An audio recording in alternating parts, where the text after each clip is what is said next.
22 तारखेला घटस्थापना होणार आहे आणि घटस्थापनेचा शुभ मुहूर्त असणार आहे सकाळी 6:09 ते सकाळी 8:06 म्हणजे अगदी सकाळीच घटस्थापना करायची आहे। त्यातही अभिजित मुहूर्तात सुद्धा तुम्ही घटस्थापना करू शकता। तो अभिजित मुहूर्त असणार आहे सकाळी 11:49 ते दुपारी 12:38 म्हणजे सकाळी जरी घटस्थापना तुम्हाला करायला नाही जमली तर तुम्ही या अभिजित मुहूर्तात सुद्धा घटस्थापना करू शकता। यंदाचं नवरात्र 10 दिवस आलेलं आहे कारण एक तिथी वृद्धी आलेली आहे। तृतीया तिथी जी आहे ती 2 दिवस आल्यामुळेच 10 दिवस नवरात्र आलं आहे। इथे कॅलेंडरमध्ये तुम्ही बघू शकता की 24 तारखेला तृतीया तिथी आहे आणि 25 तारखेला सुद्धा तृतीया तिथी आहे।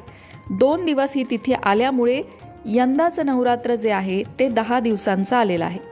आता 10 दिवस नवरात्र आहे, एक तिथी वृद्धी झालेली, तर नक्की काय करायला पाहिजे या संदर्भातला एक सेपरेट व्हिडिओ आपल्या लोकमत भक्ती चॅनलवर आहे। त्याची लिंक तुम्हाला डिस्क्रिप्शन बॉक्समध्ये मिळेल। सगळ्यात महत्त्वाची गोष्ट म्हणजे यंदा नवरात्र सोमवारी सुरू होत आहे। जेव्हा नवरात्र सोमवारी सुरू होतं तेव्हा देवीचा हत्तीवर्ण आगमन होत असतं आणि जेव्हा देवी हत्तीवर्ण येते तेव्हा ती सुख समृद्धी घेऊन येत असते अशी पारंपरिक मान्यता आहे। म्हणजेच काय, या नवरात्रीपासून ते पुढच्या नवरात्रीपर्यंतचं जे वर्ष असणार आहे ते सगळ्यांसाठी सुख समृद्धीचं जाणार आहे, भरभराटीचं जाणार आहे, पाऊस चांगला पडणार आहे, उत्पन्न चांगलं होणार आहे। या सगळ्याचे संकेत देवीच्या वाहनावरनं मिळत असतात आणि यंदा देवी हत्तीवर्ण येते आहे तर हा खूप चांगला संकेत आहे कारण हत्ती हे शुभ वाहन मानलं जातं। त्याचबरोबर आता नवरात्रीचे 10 दिवस आलेत तर 10 दिवसात सप्तशतीचे पाठ वाचून त्यातील मंत्र जप करून देवीच्या विविध शक्तिरूपाची पूजा केली जाईल। त्याचबरोबर नवरात्रीच्या या 10 दिवसांमध्ये तुमच्या घरामध्ये जी प्रथा परंपरा असेल त्याप्रमाणे तर देवीची पूजा केली जाईल, पण त्याचबरोबर तुम्ही काय करू शकता तर तुम्ही नवरात्रीच्या या 10 दिवसांपैकी एक दिवस देवीला कुंकुमार्चन करू शकता। कुंकुमार्चन कसं करायचं तर त्याचा एक व्हिडिओ आपल्या लोकमत भक्ती चॅनलवर आहे। त्याचबरोबर कुमारिकांचं पूजन सुद्धा करू शकता, सवाष्णीची ओटी भरू शकता, देवीच्या वेगवेगळ्या स्तोत्रांचं पठण करू शकता। तुम्हाला जर या नवरात्रीच्या 10 दिवसांमध्ये कुठली स्तोत्र म्हणायला हवीत किंवा ऐकायला हवीत याबद्दल माहिती हवी असेल तर तसं कमेंट करा, म्हणजे त्या संदर्भातला एक व्हिडिओ घेऊन सुद्धा आम्ही येऊ। मंडळी, नवरात्रीमध्ये स्वतःमध्ये ऊर्जा वाढवायची असते, आध्यात्मिक साधना करून ही ऊर्जा वाढत असते जी आपल्याला पूर्ण वर्षभर ज्या काही अडीअडचणी आहेत, ज्या काही समस्या आहेत त्यांच्याशी लढण्याचं बळ देत असते आणि ती ऊर्जा आई जगदंबेची सेवा करून उपासना करून मिळत असते आणि म्हणून देवीचा मंत्र जप केला जातो, देवीची स्तोत्र पठण केली जातात, नवरात्रीचे 9 दिवस उपवास सुद्धा केले जातात। उपवासांचं सुद्धा लक्षात घ्या, उपवास आयुर्वेदिक पद्धतीने करा। म्हणजेच काय की खूप तळलेले तेलकट तुपकट पदार्थ या उपवासांना खाऊ नका। त्याचबरोबर 9 दिवसाचे उपवास करताय तर त्याचं छानसं प्लॅनिंग अर्थात तयारी आधीच करा आणि पाणी जास्तीत जास्त प्या, तरच तो उपवास तुमच्या आरोग्यासाठी लाभदायी ठरेल। नाहीतर मग ॲसिडिटी होणं, चक्रा येणं, अशक्तपणा येणं हे सगळं होऊ शकतं। पण तोच उपवास योग्य पद्धतीने जर तुम्ही केलात तर मात्र तुम्हाला कुठलाही त्रास होणार नाही, एनर्जेटिक वाटेल आणि सगळ्यात महत्त्वाचं म्हणजे तुमचं रोजचं जे काम आहे त्याच्यावर कुठलाही वाईट परिणाम तुमच्या उपवासाचा होणार नाही।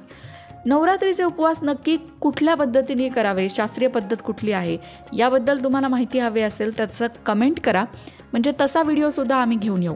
नवरात्रीमध्ये वेगवेगळे नियमसुद्धा केले जातात, जसं चपला न घालण्याचा नियम असेल किंवा गादीवर सोफ्यावर न बसण्याचा नियम असेल, असे अनेक नियम केले जातात।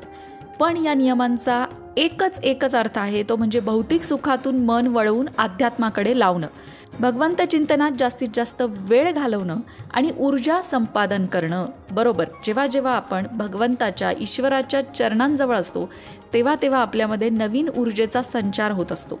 ती ऊर्जा आपल्याला आपल्या आयुष्यातल्या ज्या अडचणी आहेत त्यातून मार्ग काढायला मदत करते।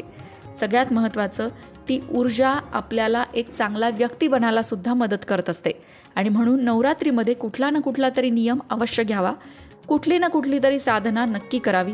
इतर वेळी तुम्ही फार देवदेव करत नसलात तरी सुद्धा नवरात्रीचा लाभ नक्की घ्यावा।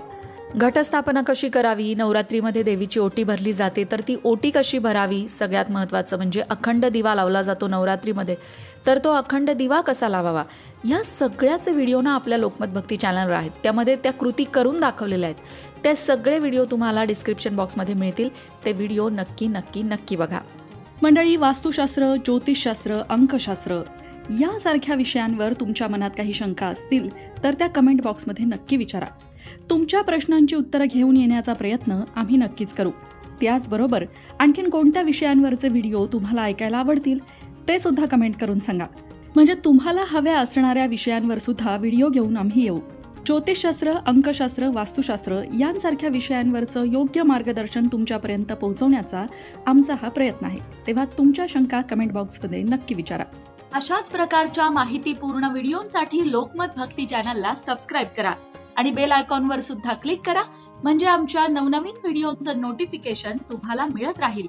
तसंच योग्य आध्यात्मिक मार्गदर्शनासाठी लोकमत भक्तीच्या फेसबुक पेजला फॉलो करायला विसरू नका.